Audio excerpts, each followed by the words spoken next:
happened here in America, this nation, a great breach is over this country. This country still bleeds out. It has an unhealed wound. Many of the so-called slaves that were brought to this country, and the ones that also were natives here, that were already here, because all black people don't come from Africa. How could a nation that claims itself to be a Christian nation, and I have an issue with this, and then you took slaves and you say that you converted them to Christianity, but look at how they were treated after you converted them. And then the people that were here in those days and times used the Bible to justify the slave system that they had here. Now, this is the greatest travesty I see of all. Not saying that my ancestors were ever slaves, because you got a lot of black people here, your ancestors were never slaves. I don't know. I don't know my whole history, never done the genealogy. But I'm just speaking up on the subject. They say that there was a war, a civil war that took place that ended slavery. And then at the same breath to say this was a Christian nation, that's a black eye. Why did it take a war to end slavery when all it really would have taken was the preaching of what you call the gospel? That's the great tragedy. If the Bashura was truly preached in this nation, that alone had the power. Don't tell me he couldn't do it. That's blasphemy against heaven. To say you got a Christian nation and we couldn't end slavery just by preaching the gospel. What's wrong with that picture? Slave masters who are Christians. Slave owners who are Christians. All this Christianity here. And you telling me it took a civil war to stop slavery?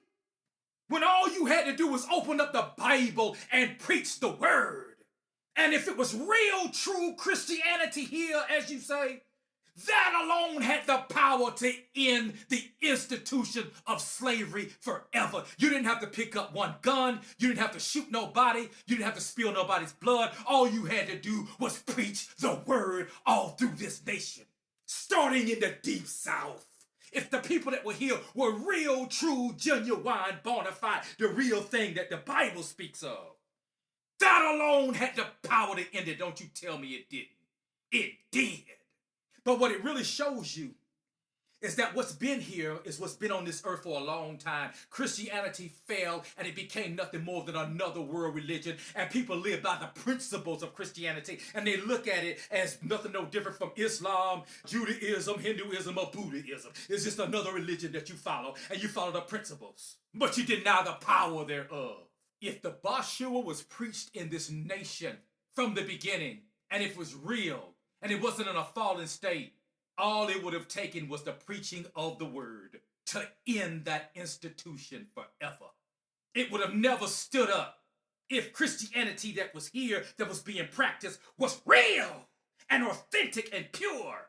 The power in it, the lives that they lived would have destroyed it. Because they could have never looked at those slaves that they converted to Christianity as slaves anymore. They would have looked at them as their brothers and their sisters in the Mashiach. But they didn't do it, did they? Many of them didn't, because they was in a fallen state. Because for too long, this Christianity ain't been nothing but just something that people do a whole lot of talking with, but not a whole lot of living with. It's just a religion. They accept the principles of it based upon how it benefits them in this present life.